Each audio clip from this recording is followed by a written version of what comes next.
How to avoid all the Outlast traps. For the door trap, which stabs you with a cross full of psychosis, there are a couple of ways to avoid this trap, one of them being just crouching and opening the door regularly, and another one being slow opening the door. When you crouch and open the door normally, the trap will trigger and it'll send the psychosis behind you.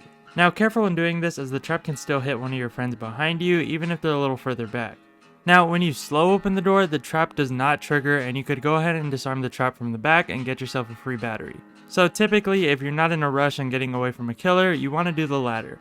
Floor traps. Floor traps can be destroyed with throwables. If instead of jumping over the mines and the electric fences, you'd rather just not deal with them, you can go ahead and throw either a bottle or a brick at their center to disable them. Remember to be careful when destroying the mines, as they do leave a cloud of psychosis when destroyed. Container traps. Sometimes when opening a med crate or a toolbox, watch out for a psychosis trap. Simply just step away after opening it and wait for the gas to spew. After the gas is released, the box is safe. If no gas spew happens, that means there was no trap and the items are safe to take. Screamers. Not exactly a trap, but probably the most annoying enemy that can work as a trap. Screamers can easily be avoided by either hitting them with the throwable or making noise and running into a separate room. The latter is a little harder, so I do recommend just giving them a little bunk.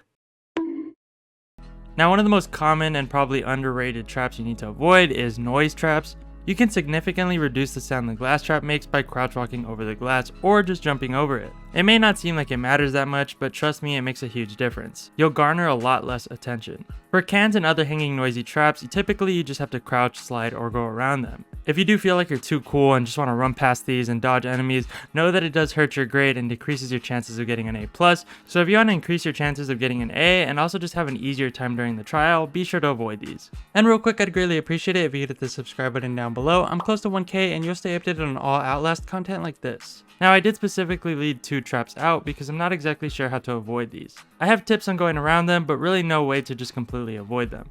First one being closet enemies. If an enemy is in a hiding spot, your best bet is to mark the hiding spot and avoid it. It can be easy to forget they are there as you're being chased by enemies, so try not to forget. If you guys know a way to get them out of the hiding spot without triggering the trap, be sure to let me know down below. Another trap that you can go ahead and avoid, but I don't know how to disable, is the clown bombs. This trap is actually very easy to get around, as once you get closer to it, you'll hear it inflate. And all you need to do is get out of its range before it explodes.